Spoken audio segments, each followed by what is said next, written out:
تبھی نبی کریم صلی اللہ علیہ وسلم نے فرمایا کہ اس مہینے میں 4 چیزوں کی کثرت کرو، کیونکہ آپ نے وہ نصاب تربیت دے دی ہے کہ اس مہینے میں 4 چیزوں کی کثرت کرو کہ منزل مل جائے گی۔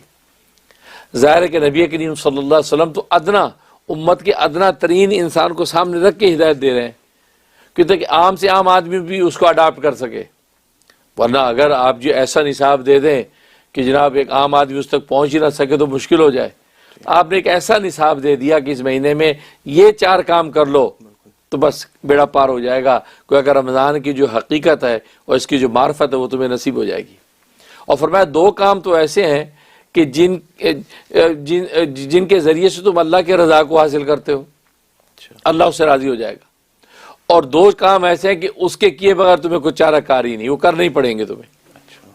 پہلے 2 کام کہ جس سے تم اللہ کو راضی کر سکو، فرمایا کہ ایک کلمہ طیبہ لا الہ الا اللہ کی کثرت کرو، دوسرا فرمایا استغفار کی کثرت کرو۔ یہ 2 کام ایسے ہیں کہ فرمایا کہ یہ جو ہے اللہ کو راضی کرنے کے راستے ہیں، اس کی کثرت۔ اور ظاہر ہے کہ لا الہ الا اللہ تو حدیث میں آتا ہے افضل الذکر، تمام اذکار میں افضل ترین ذکر لا الہ الا اللہ کا ذکر ہے۔ تبھی خانقاہوں میں اولیاء کاملین لا الہ الا اللہ کی ضربیں لگاتے ہیں، کیوں کہ جب افضل ذکر کو اڈاپٹ کر دیا، پکڑ لیا، تو اس کے نیچے کے سارے ذکر آٹومیٹکلی آ گئے، بالکل سب کی برکات آپ نے کھینچ لی۔ سبحان اللہ۔ اس لیے فرمایا کہ افضل الذکر لا الہ الا اللہ۔ اور یہ اتنا بابرکت کہ حضرت موسیٰ علیہ السلام نے درخواست کی تھی کہ رب ذوالجلال مجھے ایک ایسا کچھ ذکر دیجئے کہ جس کے ذریعے سے میں آپ کو یاد کروں اور وہ کسی اور کو نہ دیا ہو آپ نے۔ تو اللہ تبارک و تعالیٰ فرمایا کہ پڑھا کر لا الہ الا اللہ۔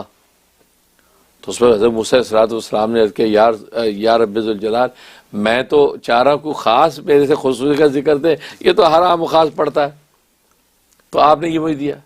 اس پر اللہ تبارک و تعالیٰ نے فرمایا کہ یہ اتنا طاقتور اور اتنا پر عظمت ذکر ہے کہ اگر آسمان و زمین یہاں تک کہ ملائکہ و جنات اور فرمایا میری ذات کے علاوہ ہر چیز جو دنیا کے اندر ہے اس کو ایک ترازو کے پلے میں رکھ دو اور اس میرے کلمے کو دوسرے پلے میں رکھ دو تو یہ پلہ جھک جائے گا کلمے والا۔ اللہ، یہ وہ کلمہ دیا آپ کو، اس سے افضل کوئی کلمہ ہی نہیں ہے بالکل جس کی آپ خصوصیت مانگ رہے ہیں، یہ وہ کلمہ۔ اور دوسرا فرمایا استغفار کی کثرت، اور استغفار تو ایسی دولت ہے کہ استغفار کے ذریعے سے رزق کے دروازے کھل جاتے ہیں، استغفار کے ذریعے گناہ معاف ہوتے ہیں، اللہ تبارک و تعالیٰ کو قرب خاص نصیب ہو جاتا ہے۔ استغفار تو چیز ہی ایسی ہے، بلکہ حدیث میں آتا ہے کہ جب خطا اور گناہ تو ہوتے ہی ہیں سب سے ہیں، لیکن بہترین گناہ گار وہ ہے جو یا وہ استغفار کر کے توبہ کرنے والا ہے، بالکل ٹھیک ہے نا۔ تو گویا کہ وہ آدمی جو استغفار کر کے اپنے گناہ کی توبہ مانگتا ہے، اللہ نے اس کو کیا کہ خیر الخطائین فرمایا، یعنی گناہ گاروں میں بہترین گناہ گار، یعنی گناہ بھی کیا اور اس کے بعد توبہ کر لی، استغفار کر لیا، فرمایا کہ یہ بہترین قرار دیا۔ اور فرمایا تائب من ذنب کمن لا ذنب لہ، کہ جس نے گناہ سے توبہ کر لی وہ ایسے ہوگا جیسے گناہ کیا ہی نہیں۔ تو گویا کہ استغفار جو ہوتا ہے یہ گناہوں کو مٹا دیتا ہے۔ تبھی امام غزالی رحمۃ اللہ علیہ فرماتے ہیں کہ گناہوں پر ندامت نیکی پر ناز کرنے سے افضل ہے۔ گناہوں پر ندامت نیکی پر ناز کرنے سے افضل ہے۔ اس کو یوں ارشاد فرماتے ہیں کہ گناہوں پر استغفار فرمایا کہ نیکیوں پر استکبار سے افضل ہے۔ استکبار مانے تکبر، ناز، تو وہ قافیہ ملا دیا کہ گناہوں پر استغفار فرمایا کہ نیکیوں پر استکبار سے افضل ہے۔ زبردست، ماشاءاللہ۔ اور یہ وجہ گناہ گار اپنے گناہ پہ نادم رہے تو اللہ کو یہ پیارا ہے۔ ایک آدمی نیکی کر کے ناز کرے تو ناز کا کیا حق ہے، اس لیے کہ نیکیاں کرنے والے تو ایسے سے ملائکہ ہیں کہ جو سر سجدے میں ڈالتے تو سر سجدے سے اٹھاتے ہی نہیں۔ اسی حدیث میں آتا ہے کہ ایسے ملائکہ پیدا کہ جو قیام میں تو قیام میں ہی ہے ساری زندگی، جو رکوع ہے تو رکوع میں ہی ساری زندگی، جو سجدے میں سجدے۔ تو عبادتیں کرنے والے تو کہاں پہنچے میں، ہمیں کیا ناز کا حق ہے، ہم تو گناہوں سے آلودہ ہے۔ اس لیے فرمایا تو یہ 2 چیزیں فرمایا، اس کی تو تم مجھے یوں کثرت کرو۔ لہٰذا اس لیے میں ناظرین سے کہا کرتا ہوں کہ جو ہے اس رمضان المبارک کے اندر جو ہے وہ 1.25 لاکھ کلمہ شریف اور 70,000 استغفار کا جو ہے نصاب پورا کر لو، باقی عبادت اپنی جگہ، یا لا الہ الا اللہ، لا الہ الا اللہ، اور ساتھ محمد رسول اللہ ملا ہے، لا الہ الا اللہ محمد رسول اللہ، کیونکہ یہ کلمہ ایسا کلمہ ہے کہ ابو سعید خدری رضی اللہ عنہ کی روایت ہے کہ فرمایا کہ حضرت سلیمان علیہ السلام کی جو انگشتری تھی، انگوٹھی تھی، اس انگوٹھی میں جو نگینہ تھا، یہ نگینہ آسمانوں سے جبریل لے آئے تھے، جو ان کو اس کے اندر جڑا گیا تھا، اس نگینے پر یہ کلمہ لکھا ہوا تھا، لا الہ الا اللہ محمد رسول اللہ۔ جو شب و روز ہم پڑھتے ہیں، ہم یہ اس کو کوئی خاص بات ہی سمجھتے، ہم کہتے ہیں جو کوئی خاص کوئی ورد بتا دیں، ہم کہتے ہیں لا الہ محمد رسول اللہ پڑھ، نہیں خاص بتائی۔ اللہ کے بندے یہ وہ ہے کہ جو ہے وہ نگینے پہ تھا، تو جیسے آپ نے انگوٹھی پہنی ساری کائنات مسخر ہو گئی۔ سبحان اللہ۔